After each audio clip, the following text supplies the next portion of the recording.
Good morning, everyone, and welcome back to Namaste. It is wonderful to be here in these remarkable times. Wouldn't you agree that they're so remarkable?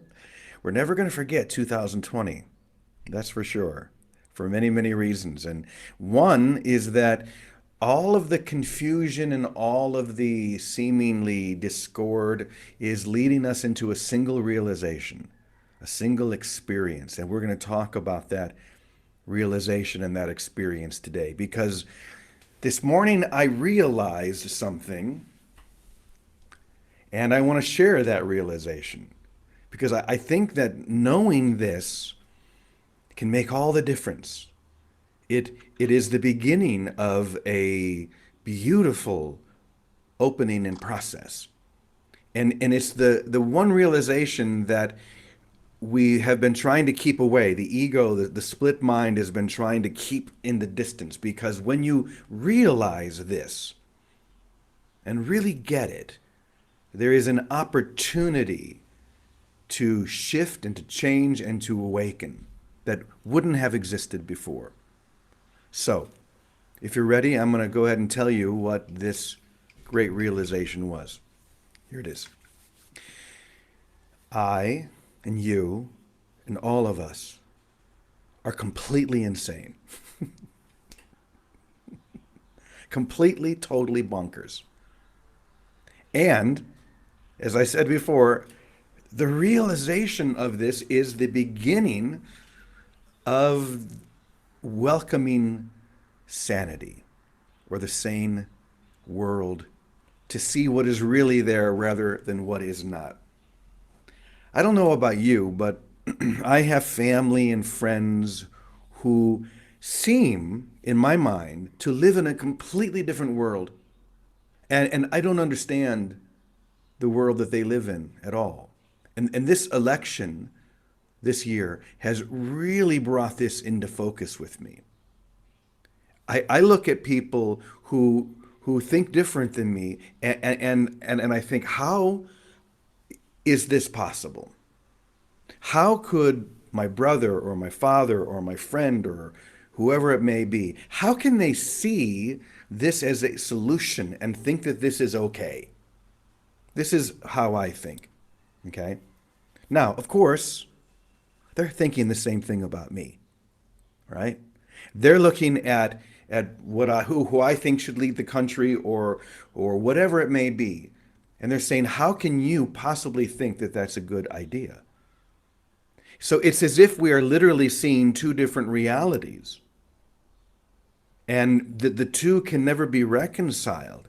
And so looking at this and just being honest with it, I've come to the realization that we are all completely insane. In fact, what I would even go further to say is that this world, the world of perception, I don't mean the earth, I mean the world that we create or that we perceive or experience, that world is literally an insane asylum.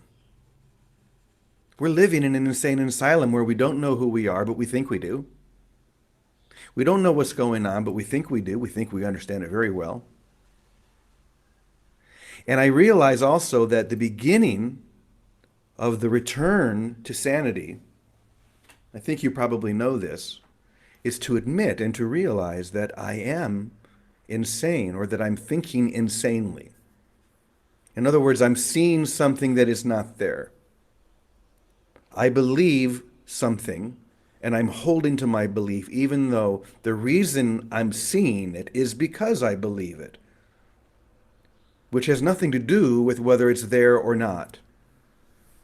So once again, the return to sanity begins with the realization that I am, we'll just say, insane, that I'm seeing something that is not there. So this was the great realization that I had, and it brought me great freedom and great joy, because in realizing that this is an insane asylum, this is where we go to become sane, if we are willing to look and to see what is really happening here. This has nothing to do with the people who I think are uninformed or unintelligent or just seeing things askew. It has nothing to do with any of that. It has to do with me and only me choosing to see what is really there, rather than the past, rather than seeing only the past. So today I'm going to do something that I don't usually do here. I know that many of you are students or have been students of A Course in Miracles, but not everyone. So I usually try and teach the truth that I have experienced through the Course, but without using the language or the book. But today I really want to just open up the book and to read a couple of things to you, because I think it states what I'm trying to express so perfectly well and helps us to really understand both the problem and the solution. So I'm going to read a little bit, in case you're interested, from chapter 13, section 5, which is the two emotions. Chapter 13, section 5. Okay? So I'm going to read a little bit. I'll stop and comment, but just open your mind to this. Really hear this, because I think that if you really open, you're going to understand what I'm trying to express today, this insanity, but we're also going to hear the solution. Okay. It begins by saying, I have said that you have but two emotions, love and fear. One, love, is changeless but continually exchanged. Changeless but continually exchanged, being offered by the eternal to the eternal. That's beautiful. In this exchange, it is extended, for it increases as it is given. The more you give love, the more love increases, which is the opposite of anything else in this insane world. The more you give something, the less you have. In the real world, the more you give, the only thing that exists, the only thing that is real, the more you give that, the more you have of it, the more it increases. The other has many forms. Fear has many forms. For the content of individual illusions, what is insanity but seen in illusion, something that's not there? The content of individual illusions differs greatly, yet they have one thing in common. Here they are. Here it is. They are all insane. All individual illusions are insane. They are made of sights that are not seen and sounds that are not heard. They make up a private world that cannot be shared. Remember, the only thing that is real or love is that which can be shared, which is then extends and increases. But what is not really there cannot be shared. Your private, insane world cannot be shared. You can only experience it yourself. For they are meaningful only to their maker, and so they have no meaning at all. In this world, their maker moves alone. Each one of us moves alone within our own little insane bubble. And only you perceive them. Only we, or each one of us, perceives them. Okay. Each one peoples his or her world with figures from their individual past. This is very, very important. Everyone that you see, that you experience in your world, these figures are all there from your individual past. And this is why we say you're only seeing the past. When you're locked in this egoic split mind, all you see is the past. You do not see what is really there. You do not see your brothers or your sisters as they are. You're seeing only the past. So once again, each one of us peoples our world with figures from our individual past, and it is because of this that private worlds do differ. Yet the figures that he sees were never real, for they were made up only of his reactions to his brothers. They were made up only of your reactions to anyone that you see, any brother or sister, and do not include their reactions to them. So it's only what I'm projecting onto them, but not what's returning. Okay? Because I make up the belief that we're all living in the same world. Therefore, how can you think that way? How can you have that belief? But when we look at it from this perspective, it makes perfect sense. Therefore, he does not see that he made them, that I made the world that I perceive, and that they are not whole.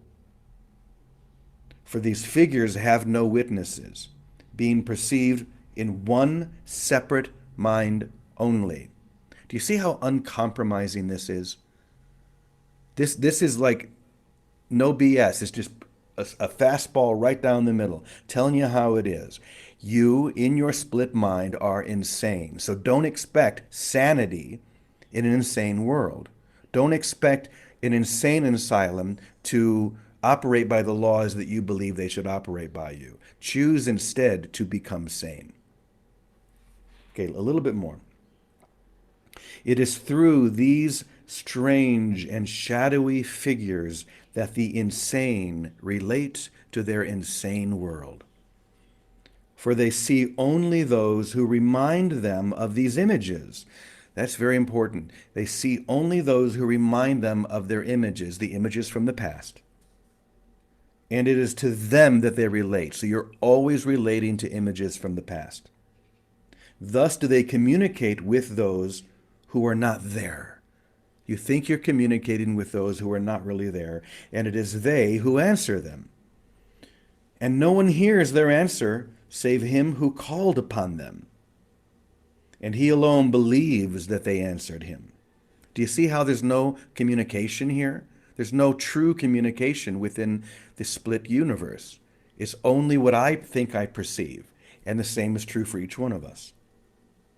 Now, here are three words that I believe may be three of the most important words we're ever going to hear. Projection makes perception. What I project is what I'm going to perceive or see. Only that. And if I'm projecting from an insane mind that believes it's separate from every other insane mind, what am I going to perceive? Insanity. Projection makes perception, and you cannot see beyond it. Again and again, you have attacked your brother because you saw in him a shadow figure from your private world. Your private world, not theirs. And thus it is, you must attack yourself first. For what you attack is not in the other. Its only reality is in your own mind. And by attacking others, you are literally attacking what is not there.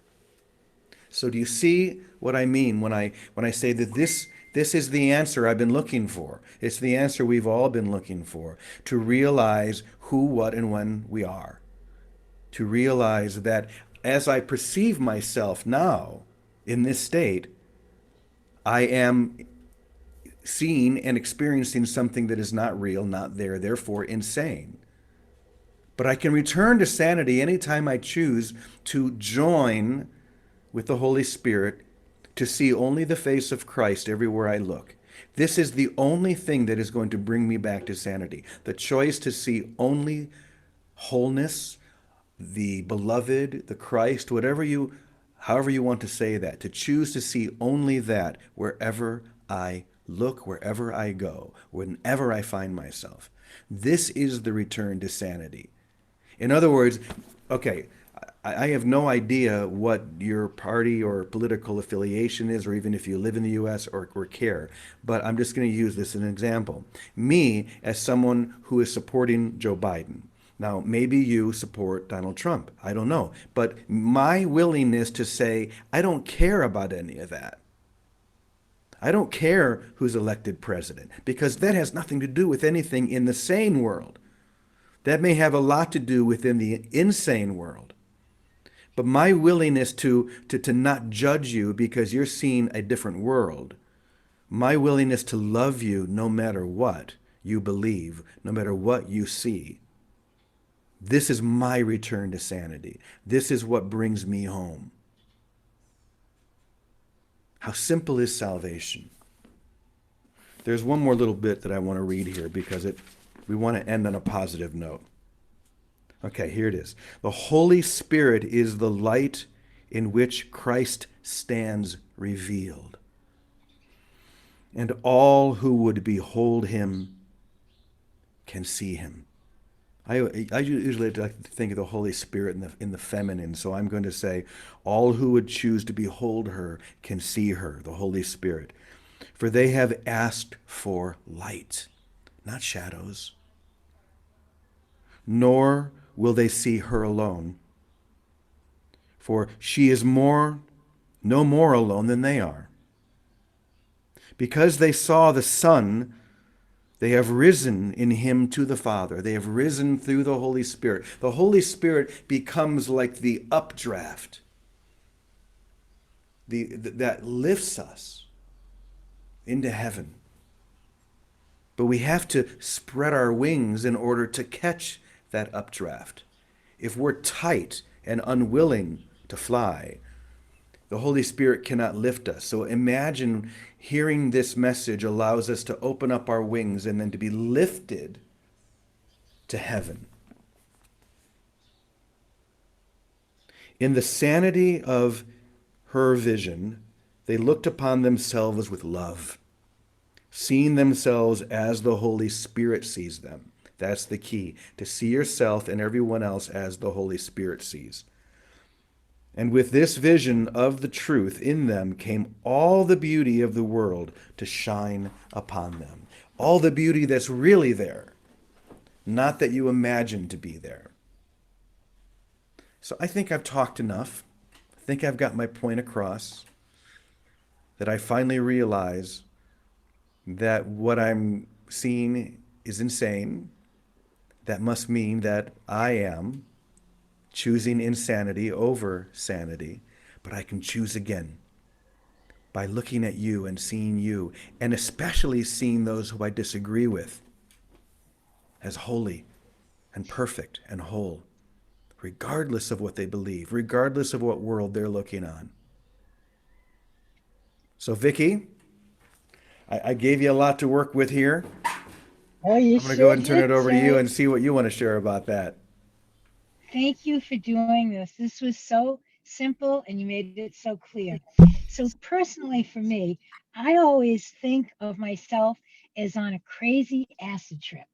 And anyone that's done acid, you don't know what's up or down, but that there's a little voice that if I pay attention to, the voice of the Holy Spirit, will lead me through the maze of what looks like a kaleidoscope out here.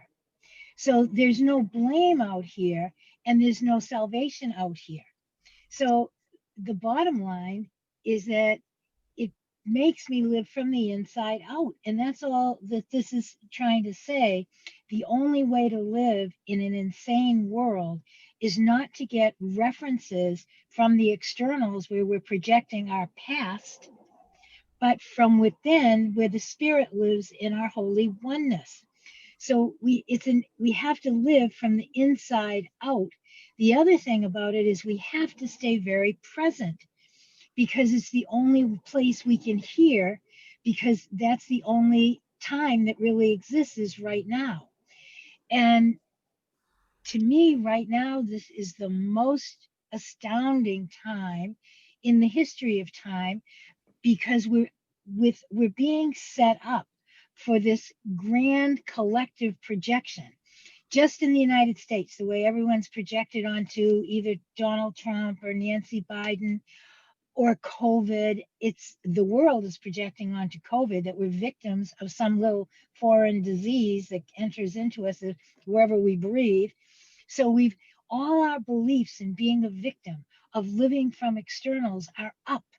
That's why those of us from every tradition are being called to the same practice, to look within to oneness, to the light that we share, and bust our belief, our own beliefs, and our own illusions, our own past. This is the biggest ego undoing, I think, that's happened in the history of time. And that's why Jesus calls it the second coming. We are pitched for this magnificent healing. And many of us, our part is to refuse to go by our own judgments. That's why it's always a case of judgment is what holds our wings tight so we can't fly. If we let go of our judgments, and I'm seeing as I do, what I see is the light in all my brothers. Donald Trump, I think, is magnificent. Joe Biden, how wholehearted is he? All I see is everyone playing their part, and then I don't know anything. The only stance I have is I really don't, I know that I don't know. That's it. Mhm. But that's enough. That's, if I'm in an insane asylum, knowing that I don't know and not trying to jump off any cliff that I think I know where to go or what to do, is the greatest help I give myself and my brothers. So all I can do is keep going within and following that inner voice, that inner prompt, and trusting it, and not worrying if I'm making a mistake. I'll get the correction in the next instant if I am, because I keep returning to live from the inside out. This has to be very simple, and it is. It's not complicated. You don't need to read any books to get it. We just have to know that we are getting help, each of us directly from within, that love is the answer, no matter what the question is. And that as soon as we have a judgment, oh, it must be this or it must be that, we've gone blind again. We've gone right back into projection again. This is being orchestrated for the freedom of our being to find itself finally as the I am, as light. And this is the most magnificent time we could be here to be helpful. So the only question is, how can I be truly helpful? How do I keep living from the inside out and not look outside of me to get dependent or hooked into anything or feel like I'm a victim? So that's where I Perfect. am in all this. That's perfect. Thank you. As always. You said something a little while ago. You said that I know that I don't know. I know that I don't know anything. I actually said that very same thing to someone yesterday, but what I added to it, I said, I know that I don't know, and I usually don't even know that. But I'm learning to Right, know that I don't know anything. right, Every once in a while, I fall back thinking I do know something, and then I'm proven that I don't. And yet, in that not knowing, I know everything. Suddenly, everything is revealed and whole within me. But that's where it right. starts. That's why I always say Sergeant Schultz is my guru. You guys remember Sergeant Schultz? I know nothing. I see nothing. All right, I'm going to turn to Teddy real quick, and then after that, we're going to go to Namaste, and then we're going to come back here to the Zoom room. So I see that Linda's got her hand up. We'll go to Linda after Namaste. So, Teddy, would you like to share anything? Well, this is a great topic of conversation because it actually is the only one that anybody really has to deal with ever. For me, there was a point in time when I was shown that I didn't know anything at all. And I couldn't find out here because it was all so limited. And that's when I learned to, in all things, ask for answers. And luckily, I have voices who actually give me those answers. There was one moment when I was shown what I am as a soul directly. And in that, I saw that all my brothers were equally soul. In the Course, Jesus describes the Christ, God's Son, as the sum total of all souls created. So all souls created is what the Christ is, and that's the Son of God. So since then, it's been impossible for me to look at anybody as other than a soul and playing their part. It's funny because I wrote something on Facebook the other day, and I've been cut off from Facebook for something I wrote as well. So I can't even post on Facebook anymore. So but I know all my brothers are equally as soul as I am, and there's never ever been a point in time where any of the illusion has touched them or changed them. They're whole, perfect as souls. They remain that way, and what we think and do here is just it's an out picture of a condition that has a beginning and it has an end, and everybody's fulfilling their function in God's plan for salvation. And at the end, everybody realizes that they're a soul. They never were this, and it simply disappears.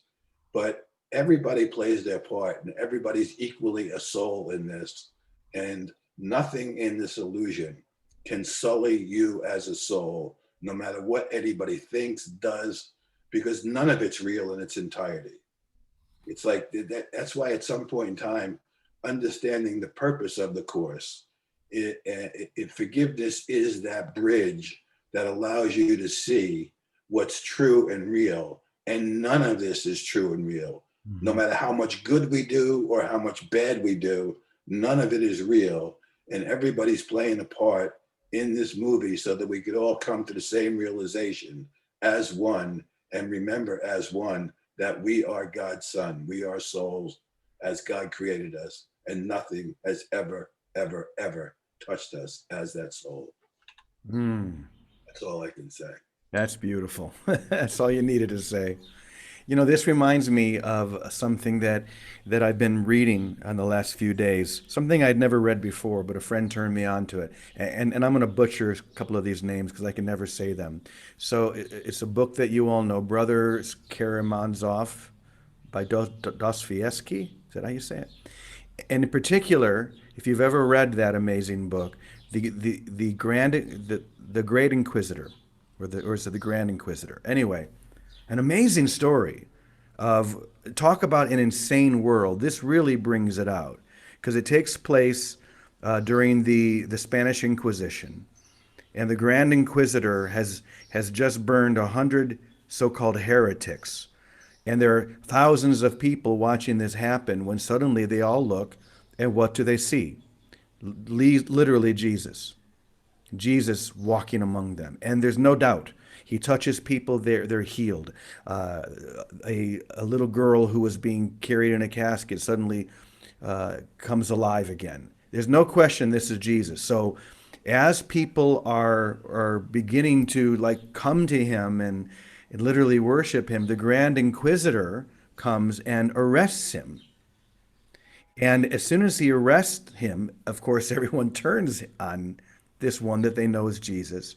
And most of the story is about the conversation with the Inquisitor and Jesus. And the Inquisitor's saying, I'm going to have to kill you, you know, because the only way to keep this whole thing going is through fear. The only way that for me to keep this going is to kill the Christ, because fear is how we keep this insane asylum open. And what are we going to do if this insane asylum closes? What if there's nobody in here? Then I don't have any power. Of course, that's what the Inquisitor is saying. Anyway, I've been reading that, and it's just been blowing my mind how appropriate it is for this time. All right, we're going to go to Namaste real quick. Why don't you guys go ahead and unmute? Thank you, Ravi. And love to see if anybody there has anything to share. Hi, Joy. Good morning. Morning. Sanity is a topic that I can speak maybe for hours because, oh my God, I know insanity so well. I'm pretty much insane. And, but instead of doing that, I'm going to borrow an experience from someone here that I think exemplifies beautifully the whole session. The other day, right after session, there was a guy here in Namaste that when the session ended, he said, oh my God, you guys, I have to share something with all of you. And he started by saying that the other day, somebody came to visit here, and it's someone that usually comes visit and is very good friends with all of us. And they were talking politics, go figure. So this person all of a sudden says, you know what, well, I know maybe you guys disagree, but I actually support Trump. And wow, he says it was like earth shattering. He was like, oh my God. What kind of world do you live in? But here comes the miracle. What crossed his mind and his heart was, I love this person. And she said, Trump supported, but I love this person. He was focusing on the love. And I was tears ran through my. I was like, oh my God! I was so excited to hear this story because, wow, this is unconditional love, and that's why I am so blessed to live with all of these people here because they are so committed to see love above all else, no matter what. To me, this is a little. I mean, I don't have. I'm Mexican. I wasn't raised over there. I couldn't care less about Trump and stuff like that. I do have many people that I don't like, but one people that represents that, no. So I thought, oh my God, how would it be? It's like if someone came to my mother, she's a devoted Christian, and say to her, you know what, I worship Satan. And as if she would say, okay, I love you. I don't mind that you love Satan. It's that big of a deal. So I was just grateful to be in such a loving presence. And I think that's what we are called to. And this is what Jimmy was presenting the other day. Remember that story of Francis and the, remind me his name, but, oh, The Sultan. well, yeah, the Sultan. Mm-hmm. So this comes back for us again and again. It's just about present love. And there's a quote in the course that speaks about that, but I'm really bad at quotes, but you know which one I'm talking about. Oh yeah, there's no holier place on earth than where an ancient hatred has become a present love. That one. That sums it all. So thank you for today's session. There is no holier place on earth than where I can wrap my arms around Donald Trump and say, I love you. That would be a holy moment, a holy instant. Supporter, you know? Or a Trump supporter. Yep. Thank you so much. By the way, I want to read something that Teddy just posted, which I think is incredible. So we all know that A Course in Miracles, since we're talking about that today, was edited somewhat. And he said that when the text of ACIM was edited, Ken Wapnick edited out the word soul. I didn't know that, which Jesus wanted included as he used it. So Jesus makes a statement which was put back into the sparkly edition, which is the original version. And he says, this is what it was supposed to say. You are soul, only soul. Your only reality is soul. Isn't that beautiful? Or we could use the word essence. You are essence. You are the very essence of divinity, of God. You're not split off. You may think that you've split off from that, but you haven't. This is all you are. And this is all anyone else is. And my willingness to look through my projections of how can you think like that, or how can you vote like that, or whatever it may be. And the fact, as soon as I realized last night that this is just, a projection of my own insane mind, suddenly I didn't care who won the election. It doesn't make any difference to me in that knowledge. But if I'm attached, like, no, it has to be this outcome, then I'm not allowing love to enter in. And as Vicky said, living in that place of I don't know anything. And I usually don't even know that. Anybody else there at Namaste want to share anything? Yes, A.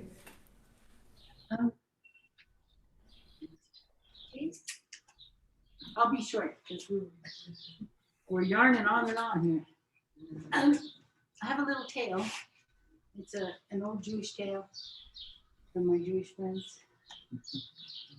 Anyway, it takes place in this kingdom long time ago, and the king and the first steward guy, they're very close, and they always talk together about how to run the kingdom. And what was happening was everybody in the kingdom was starving, and all they had left was this grain for bread.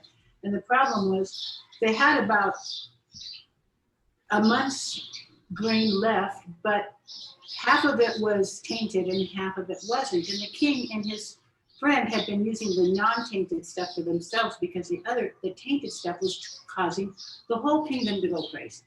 Everybody's going mad. And the king and the steward were watching this, trying to keep it all together, but not able to. And the steward came to the king and said, "Sir, we only have enough meal for 1 month if we combine the two. And the king says, well, we can't do that because then we'll go insane with everybody else and we won't be able to help them out. And so they put their heads together and they thought, well, we can last 2 weeks or a month. Well, let's combine it. And the steward says, but we'll be going insane. And the king says, yes, but what we'll do is we'll paint an X on our foreheads. I'll paint an X on your forehead and you paint one on mine. And then when we look at each other, we'll know we're insane. So that's what they decided to do. Oh, that's perfect. Thank you, A.